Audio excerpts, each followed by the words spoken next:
All right, I want to thank you for tuning the video today. Today we have the GE ice machine. I know this is a different video for the channel. We have this in the house. It's a really good. I'm not affiliated with them at all. It's a great ice machine. It makes the sonic ice. It works great for the kids, the wife, shakes, all that good stuff. Every day we get ice out of this thing, and it uses probably about a half a gallon a day. I've got the side tank for it. If you use distilled water, they last longer, but today's video is really about the problem with the squeaking with them. This is my third one, and they're heavy, so if you're going to pack them up, send them back, I mean, it's a big old, it's an ordeal to send these back, okay? So the squeaking is a pretty easy fix. So today I'm just going to show you what squeaks in them and what you need to do to fix it. This one started about 2 days ago, started squealing really loud. It was pretty irritating. And then all you've got to do is you're going to take your back screws out of your back cover right here. And then it's got two little clips on the top. You can see right here.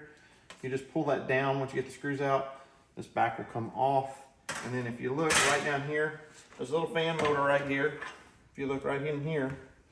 And then what you've got to do is you need to get some WD-40, the top of the armature right here, put a little bit in there, put a little bit down here under that bracket, and then you want to get in under here on the bottom.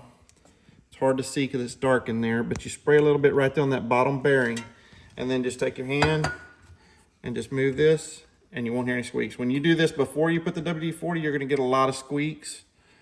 But anyway, it's a really nice ice machine. I'll post a link for it on the video for you. If you want one, you can pick one up. Like I said, they work great for us. It's just the squeaking and replacing them. And so I wanted to figure out how to fix it. So this is how you fix the squeak. If the video helped you any, please hit that like, please subscribe, and catch you on the next video.